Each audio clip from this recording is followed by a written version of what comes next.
Well, boys, today we are showing you a new project that we've been working on the last few months. This thing's a little bit of a hoopty at the moment, but I think it might turn into something pretty cool. Some of you guys have noticed this car sitting kind of behind the shop in the background of some of the videos. It's a red Subaru that's been sitting back there, and I'm gonna give you a quick story on how we got this thing. So I got a friend named JP, and he's really into Subarus. He has a couple Subaru race cars, and he recently moved out here, and he had this Subaru WRX shell laying around that he just didn't have room for.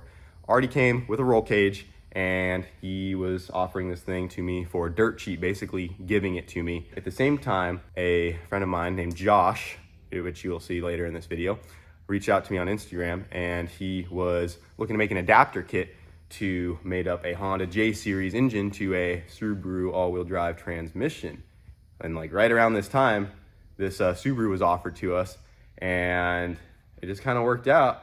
And I was like, you know what? Let's get this Subaru and let's try to make this thing work. So I'm not going to show you too much. I didn't really film much of the car when we first picked it up, but you know, the engine's already up in there. We'll show you that later in the video, but this is the brief overview of the car here.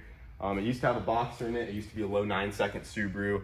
As you can tell, it has a full roll cage in it. It has the hoop around the driver's seat as well. Doesn't have any of the floor bars, so this is actually only tech to a 850 cert. I don't ever plan on going that fast in this thing. But yeah, it's a WRX roller. I had to source the drivetrain components out of a STI. I got some newer STI components in this car. I was able to locate a 2017 STI Trans along with the complete drivetrain and some 1,000 horsepower insane shaft axles for the rear. I didn't film much of the drivetrain going in as well, but the drivetrain is just currently kind of resting up in this car. That's about all you need to know about this thing for right now. I'm gonna take you guys back a few months to when our buddy Josh got here with the adapter plate to make all of this stuff happen. All right, guys, we got the Subaru pulled into the shop here. We have our 2017 STI transmission, and we have a mock-up block right here. This is actually the one that came out of the 240, the one that blew up. We got this guy just because we don't have our new engine just yet, so we're gonna use this stuff for mock-up and try to see how everything fits here into the car. But we've been waiting on a piece, a very important piece that mates the J Series Honda engine to our 2017 STI transmission here. It's been in the works for quite some time now. I've been talking to a guy named Josh with Performance Adapters, and he reached out to me saying that he was working on this project, and the stars just kind of aligned with us getting this car when we did, and him reaching out to me, seeing if we wanted to possibly do something with the J Series platform, made it up to an STI transmission, and we're here now, and he's actually right here. He actually flew in and hand delivered everything that we're gonna need to mate up the Honda J Series to that STI transmission here. So kind of let you go over everything that you got going on. I know you've been working on it for a long time. Yep. And now we actually finally have something here. We're almost there. We still need a clutch. Yep. We'll get to that later, but we got enough here to start mocking some stuff up. We do, yeah. So been putting together this version 1 kind of our kit. So we got the adapter plate. A lot of time, effort, and engineering went into it. Yeah, lots of little things that you wouldn't think about. Yeah, talk about this guy right here. So this is to retain your J Series bolt pattern here, so you can make sure that you're getting all the bolts into the J Series block, but you can't forget about the Subaru starter. So this little plate allows you to make sure you have that bolt for the Subaru starter that will actually make sure you can run and drive with the car since the J Series doesn't have a starter on it. Yeah, so we're retaining the STI starter. Yep. He put a lot of thought into this, and he has a whole hardware kit right here. He's gone over several revisions of the flywheel, just trying to make it as good as it can be. And he said this is actually good to run both a single and twin disc, depending on, you know, what your power goals are. Yep. And so we just kind of made it as a modular version.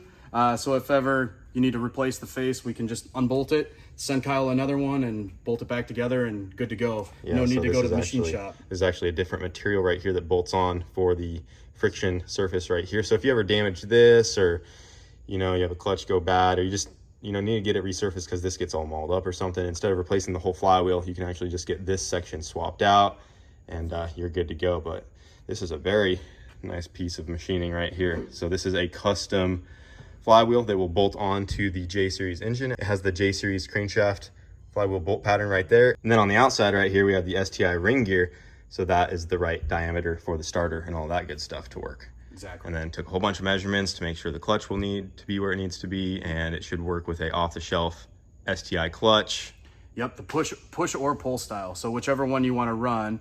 I mean, if you're brave enough to run a WRX transmission behind this, I mean, you can make it work, but I don't know for how long.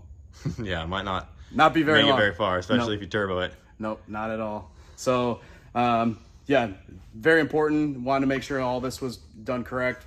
Lots and lots of hours in CAD, and here's the final product. So I'm excited to see it all bolt together and get it in the car. Yeah, dude, it came out really awesome. So that's Josh with Performance Adapters. So, I mean, I did make a handful. I do have a handful for sale right now with the full version 1. So they'll be live on my website.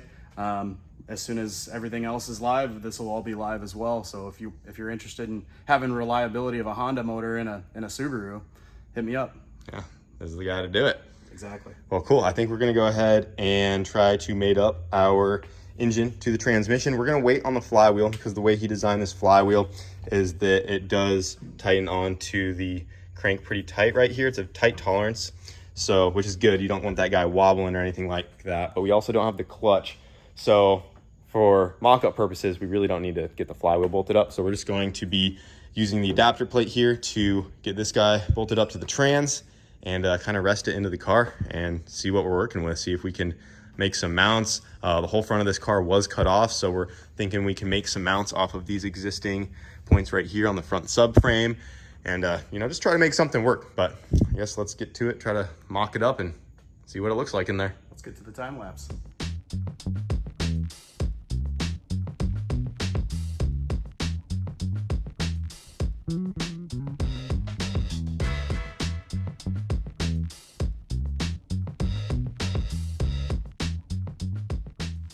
Well, there it is. That is a J-Series mated up to an all-wheel drive STI transmission. The plate lined up great. That looks pretty good, man. It went together real nice. Yeah, that went together nice and easy. Just gotta put the dowel pins in there to lock it all in place and throw the flywheel in and we're good to go. Yeah, and a clutch. Clutch, Once we get a clutch. Well, you need a clutch. Yeah, it's on the way. We're gonna go ahead and get this thing on the hoist here and kind of finagle it into the STI shell and see where everything's sitting. We want to make sure that the adapter plate isn't hitting too bad right here, get the motor as low as we possibly can. A lot of the same things we went through when we were first doing Honda with the K-Series in it. So we're just gonna stick her in there and see what we're working with, but that's pretty exciting. That looks sweet.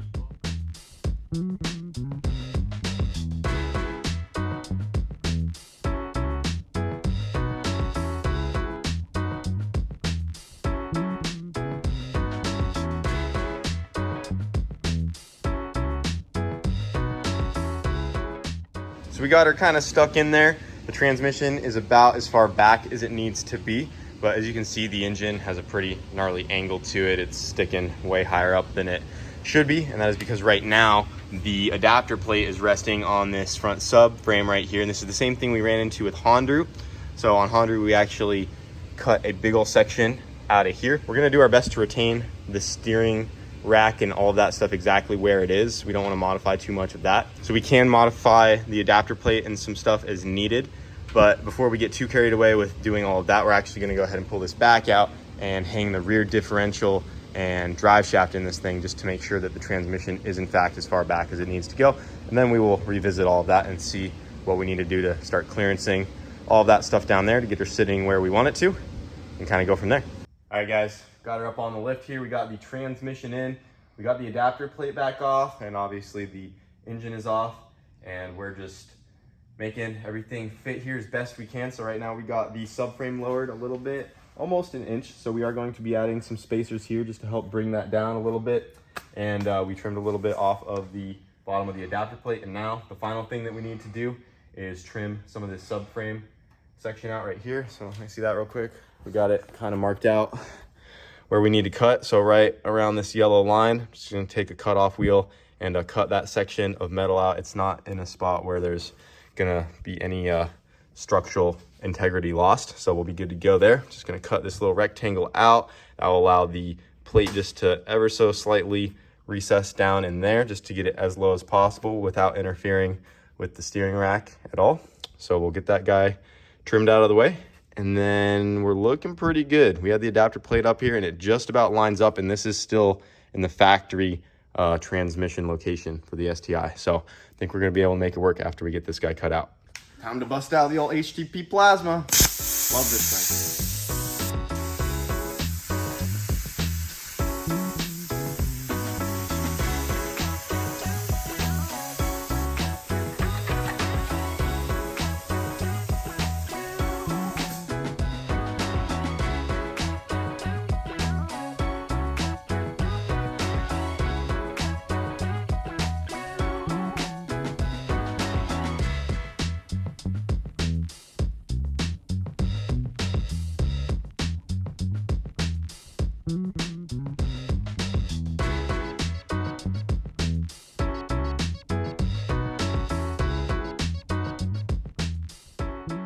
Well guys, I think we are at a good stopping point on the J Series swapped STI here. We got her fitting about where it's going to go. We pulled this thing in and out several times, just going over a couple different kind of mounting locations for the engine. And I think this is what we are going with for the version 1 of all of this. We actually cut out more of the front subframe right here, and we can actually pull all of this forward some, and the adapter plate will actually drop down into that slot a little more. But then it starts to pull everything forward, and how we have it set up right now is the factory pitch stop right there. There's actually an aftermarket one, but this still lines up, which is good because the transmission is closer to being in its factory location, which we want. We don't want the axles to have any issues or the shifter binding up inside the car. So I think we're going to try it right here. We did also notch the hood. Without the intake on it, it does shut, but with the intake manifold on there, we are going to have to cut a little bit of the hood out of the way to make room for that, but it looks pretty good in there. And also, if you look down here, we made some 1-inch spacers for the subframe there. This is just out of some 1-inch by 1-inch steel tubing, so it's kind of temporary right now just to see how everything fits. But we got one of those guys on either side, and since it's looking like it is required to drop the subframe to do a swap like this, Josh over here is thinking about making some billet ones. Yeah, make those guys nice. Make some billet ones so that way we'll include it in the kit. It'll space it out just nice and easy, and you can just sandwich those in there like it's just a factory part. Yep. So, you know, this is some stuff that we got to figure out to actually kind of develop all this stuff and make it work. And I know he's over here just to kind of get the info since we have the chassis and everything here to do it. But we have definitely learned a lot the last couple days messing with this thing, but it's looking good in there so far. So yeah, it looks great. It fits in there a lot better than I thought, and there's a lot of room for turbos and aftermarket other parts in there as well. So I'm excited to see how you fit everything together. Well, boys, when it is a little bit past 2 in the morning and I am running on nothing but pure monster energy, you know some stuff's going to go down, and this might just be one of our greatest creations ever. I don't even know what I'm looking at here, but I'm just going to let you guys take a look for yourselves. Look at this monstrosity, boys. So we got the J Series on there, and we went ahead and threw the twin turbo kit off of the 240 on there just to see what it would look like. And this thing is absolutely ridiculous. We could fire it up on this setup and have everything ready to go. The wiring harness, the computer, it's tuned for this setup. We could get this thing running quick. So that's why I think we might try it, even with how ridiculous it looks. I think it'd be pretty funny. And then as this car progresses and shows some potential, we might just clean it up a little bit, have some fun with this thing. But on that note, I'm going to bed. It is freaking late, and the monster is starting to wear off. But yeah, I'm gonna leave you guys with this sight tonight, and we'll continue on it tomorrow and see how far we get. But this thing is freaking wild, dude. Well, boys, if you remember this guy right here, this is the J Series that came out of the 240. We put this thing through hell, had the AK-47 tune in it. She was popping and banging like crazy, and it went through a lot, but unfortunately we did melt the piston, which damaged the block as well. And the only parts that we can really salvage out of this are the rods, and the crank's probably good as well, but the main thing we want out of this are the rods. They're still good, so we might as well reuse them. This thing's been sitting outside for months now. I mean, dude, look at the clutch right here, how rusted that guy is. So she has been sitting in the weather.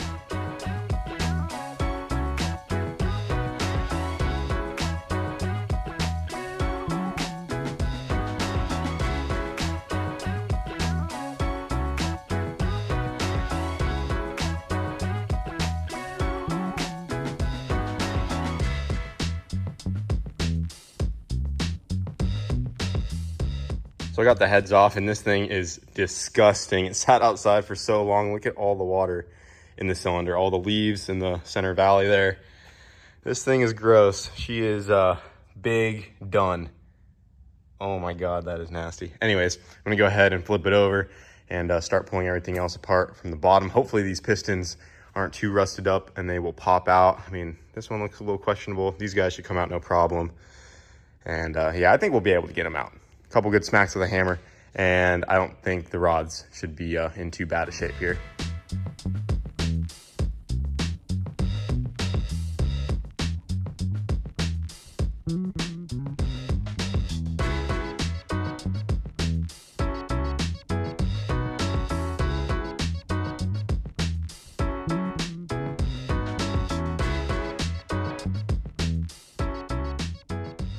All right, guys, I got all of the rods and pistons pulled out of the old J-Series. The rods look like they are brand new, which is a great sign. They are in really good condition, which is good because that is what we are after from this engine. The pistons, not so much. They're a little rusty and old and just nasty, and we are not reusing those pistons or the rings, so don't need to worry about that. All of that stuff is going into the trash. But yeah, let me see if I can find the one that melted when it was in the 240. It is that guy right there. So if you look right here on the skirt of the piston, you can see those rings are a little melted up. That second ring is completely missing, and then we have a hole going into the piston there, and that was our cylinder that was down, and it was smoking like crazy. I mean, it still ran, but definitely melted a piston there. Probably just went lean and didn't have enough fuel, because that appears to be on the intake side, which it is. Yep, this is the exhaust side. So probably just went lean, melted that piston up. There's a little bit of piston residue left on the rod, but as you can tell, the rod looks to be in really good shape along with all of the others. So we'll just go ahead and press all of these wrist pins out. We'll have our rods for the new engine. We'll be good to go to assemble the new one. Well, boys, not too long ago, we had a new engine dropped off for this Subaru, and she's sitting here right on the stand. We got ourselves a J32A. This is a JDM J-Series, and we're gonna be tearing this thing apart. We're gonna swap those rods that came out of the 240s J-Series into this one. We're going to be doing the same DevCon around the sleeves. We're probably just gonna run the stock pistons in this one as well. I did try to get some aftermarket pistons on the way, but they're just really far out, and with our timeline, I just wanna try to get this thing together and running as soon as we can. So we're gonna go ahead and get this thing tore down. You guys just saw me tear down the other one, so we'll just get to it, get this thing apart, and we'll get to installing the new rods and DevConning the sleeves, get her all back together, and then we'll be good to go. All right, guys, got the factory J-Series all torn apart. And right now I have the block on an engine stand, and I'm getting ready to put some DevCon around the cylinders. If you guys don't know what this process is, it's basically an epoxy that we put around the sleeves to help strengthen them. It's a cheap and effective way to have some added support to the engine block. You guys saw us use this method in the Razzle Dazzle, and you guys know how well the Razzle Dazzle works. Oh!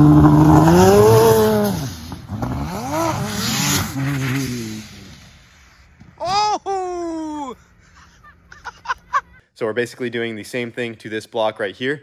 So we got her all torn down, like I said, on the stand, and I went ahead and got this thing all leveled out right here, nice and flat. I had to put some pieces of metal back there to get the stand level where we want it to be. So it is level this way, and it is level that way, because we are going to be DevConning each side of this engine block, 3 cylinders at a time. We'll have to wait for it to dry, turn it to the other bank, and then do that side. So I got the epoxy over here. This is made by our buddy Chris Boyette. I'll have some links or something to his product in the description below, or you can look him up on Facebook, and he sells this stuff. It works on all kinds of different engine blocks. You can do it on a 4-cylinder, a K-Series, B-Series, D-Series, doesn't matter. It is a very cheap and effective way to have some added structure and support to your engine block so you don't crack a sleeve.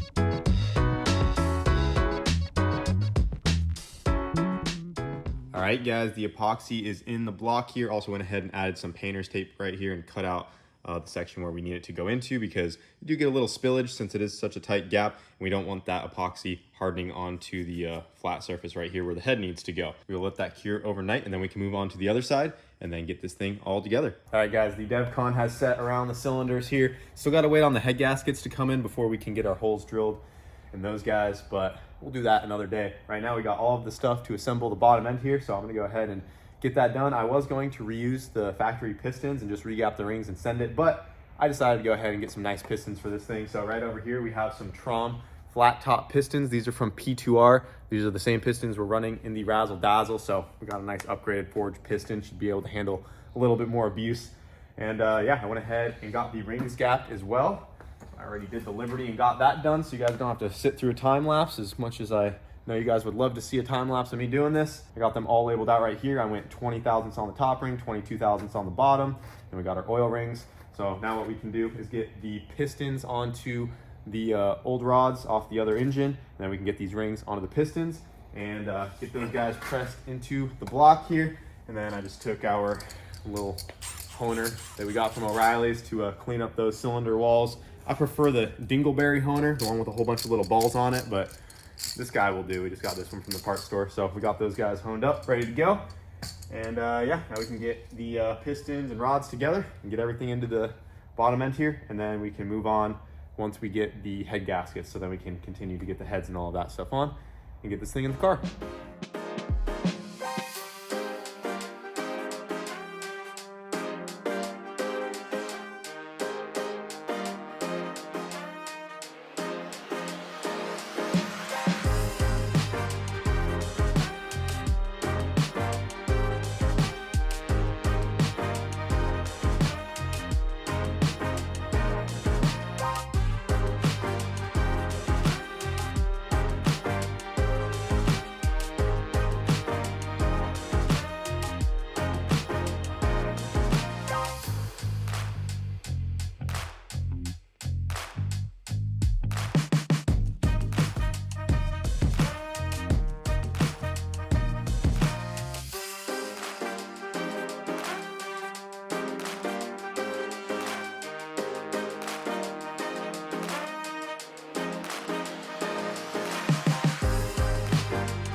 Click.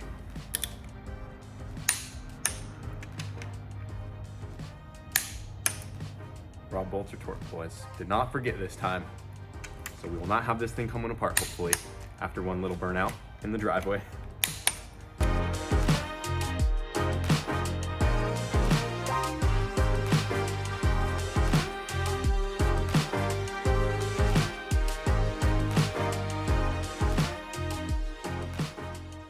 All right, guys, I got all of the holes drilled through the DevCon, and right now I'm getting all of the salt dissolved out of there. We got ourselves a nice J-Series waterfall going on right here. So I'm gonna go ahead and flip it onto the other bank right here. And don't worry, the water won't hurt anything. I'll blow it all out, get it nice and dry. It doesn't even seep past the pistons or anything like that. So we'll go ahead, get all of that cleaned out of there, and then we can move on to getting the heads and stuff installed. But we still have to build the heads. So before we get these heads slapped onto our freshly built bottom end, we got to go ahead and upgrade the springs and retainers. Already got the other head done, and then we have half of this head done right here. So as you can see, this side has the upgraded springs and retainers. We just got some SuperTech upgraded springs with the titanium retainers. Those were provided by P2R, and I'm not going to worry about changing the valve seals or anything like that out. You know, she ain't too special. She'll ride how it is. We're just going to get those springs and retainers changed out so we can rev this thing out. We're going to go ahead and get this other side done right here, and then these will be good to go onto the block.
All right, guys, the engine is all together here and it is just about ready to go into the car. We just got the mock-up block and heads pulled out of this thing. I still have to swap the adapter plate over to the new built engine. And if you look right here, we went ahead and got our clutch and flywheel on. We are running a Action twin disc clutch on this guy. Absolutely beautiful unit. We have been using the Action triple disc on the MR2 and it has been working flawlessly. I believe we have 5 or 6 7-second passes on that thing with several bottom 8-second hits, and it's still on the same clutch. So no issues with it whatsoever. We're going with the twin disc on the STI here. That should handle, you know, all the power we need for right now. And that is just an off-the-shelf STI clutch, which is cool that it works with the flywheel and everything like that. But there is something that we have to do before we can get this mated up to the transmission here. If you look at the factory STI clutch fork right here, these actually come factory with a pull-style throwout bearing. So you can see the slave right here will actually push on this guy like so, and that is actually pulling the throwout bearing away. So on a STI, a factory one, they have the bearing right on these fins here and it actually pulls it out this way to disengage the clutch, whereas, you know, we're used to the Honda style ones and a lot of the others run them this way where you actually push down on the fins and that is what, you know, disengages the clutch for you. So we do have to swap that guy over, and to convert that we have a hydraulic throwout bearing right here. So we will be unbolting this center section right here. We'll get rid of this fork and this will bolt in place of all of that, and then we'll have our hydraulic lines coming off of that guy, and then that will push on our fins of the clutch to get our clutch working. But we do have to take a couple measurements because we may have to add some shims depending on where the face of this throwout bearing comes up to the fins right here. We got to measure that gap and shim it as needed. So I'm gonna go ahead and measure some stuff real quick to make sure we got the shimming right, and then we can go ahead and mate all of this up into the car, and it will officially have its built engine in the shell, and then we can go ahead and start, you know, building everything around that. But it's finally time to get this thing into the car.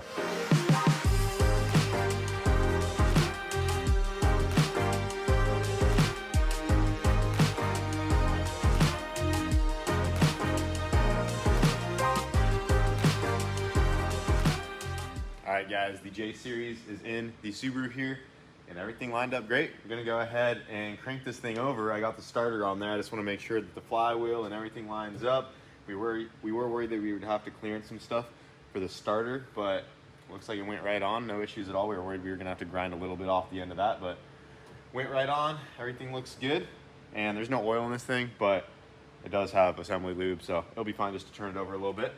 But I guess without further ado, let's make sure this thing cranks.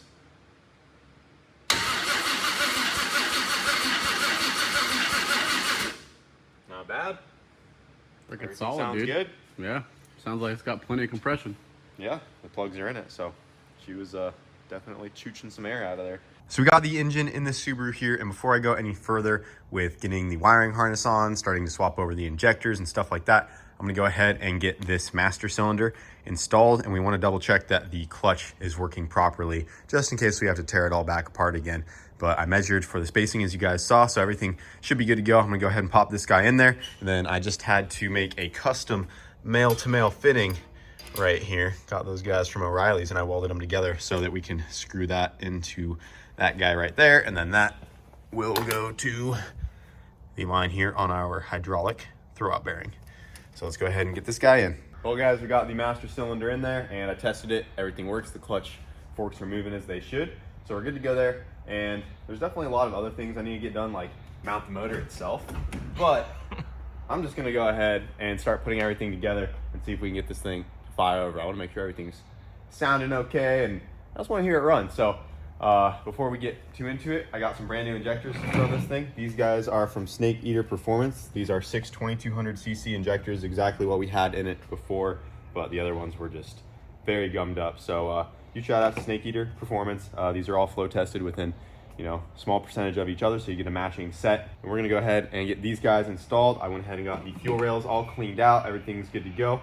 Just gotta swap those in, and then we can plug the wiring harness in, because we have to do all that before the intake manifold goes on, because we can't get to the injectors or the harnesses very easily once the intake goes on.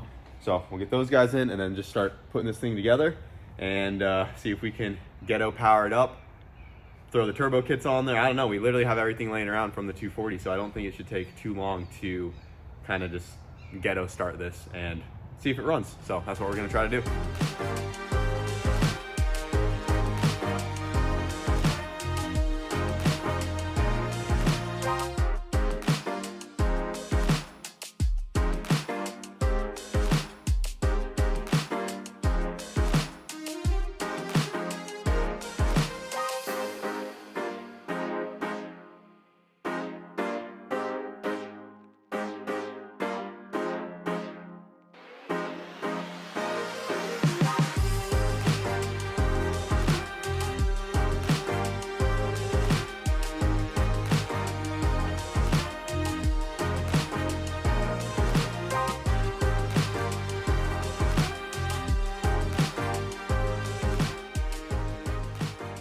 Well, boys, there she is.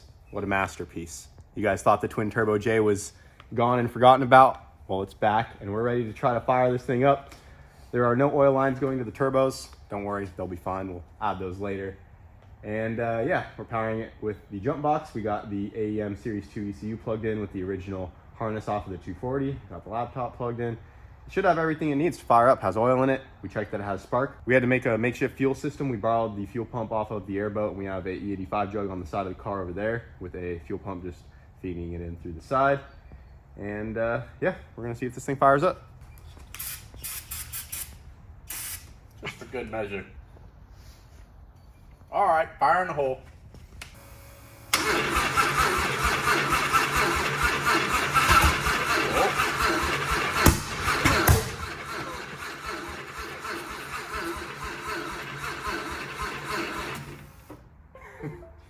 It was popping.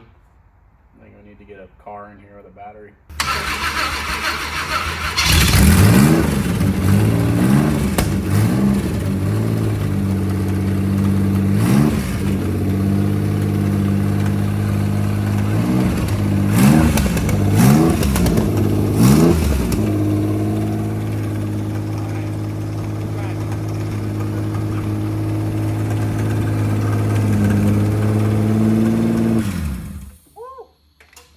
Should have not put my face right there. Solid. But she's running, boys. Fired right up too. Dude, it's We still just so needed loud. to get a little more voltage to her. Long live the, what the hell is this, J series? It's been a while since we played with this one. So we got the Subaru outside and now we're going to attempt to drive this thing, even though it is very far from being ready to drive. I just want to make sure that the clutch works. We got the drivetrain in, the motor's still extremely loose. Actually, it's not too bad right now. It's pretty wedged into place. Well, I'm gonna need you to probably follow next to the car. If I start yelling, I mean start unplugging stuff, because I have no brakes. This is my steering wheel, and if it gets stuck in gear somehow, like I can't stop. So you're my kill switch. So we let it go through the neighbor's fence? Or yeah, we got the fence to stop us over there. The goal is to not plan hit the B, fence. is aim for the oak tree.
What It a works. piece of crap. All right, it runs and drives, so it still needs many hours of work. I don't know why it's breathing so hard too. Hopefully I didn't put it together wrong. So it is breathing a little bit. A lot of it also is oil burning off the headers. So it's a little bit of both. Yeah, it's a lot of hand-me-down parts. You know. Sounds just as good as the 240 did, so I'm not surprised. Misfiring and all. The transmission definitely needs to be propped at a certain angle because it's in there going. Hey, but it works, and the clutch works great actually. Yeah. And it's nice. It's a twin disc, and it feels just like a normal clutch in there, nice and soft. Shout out Action Clutch. And it's not clickbait because it runs and drives. It's finally something. Not much of something, but something. Something. Proof of concept is There what that you is. go. Well, boys, that's gonna be it for this video. You can see we got the bumper on there. You can see the kind of vision we're going for. It could actually look pretty sweet and turn out really cool if, you know, it does what we want it to do. But it is just one of those things we kind of slapped together over the last few months. It is definitely a hoopty at the moment. We still got a lot to do, and I'm not sure when we're gonna get back on this thing, but I think it should be pretty cool when it's all said and done. And I just wanted to finally show this thing to you guys now that it runs and drives. The long-term plan would be to get rid of the twin turbo setup on there, put something a little more practical on there, like a big single, and actually tuck it all down, out of the way, clean it up, get a hood on there. But that's a very long ways out. For right now, this is what you are looking at, and it ain't too much. I mean, it's a lot, but it's also not a lot at the same time. So she still has a ton of work, but that's that, boys. This is our new twin turbo J-swapped all-wheel drive Subaru STI. Hope you guys like it.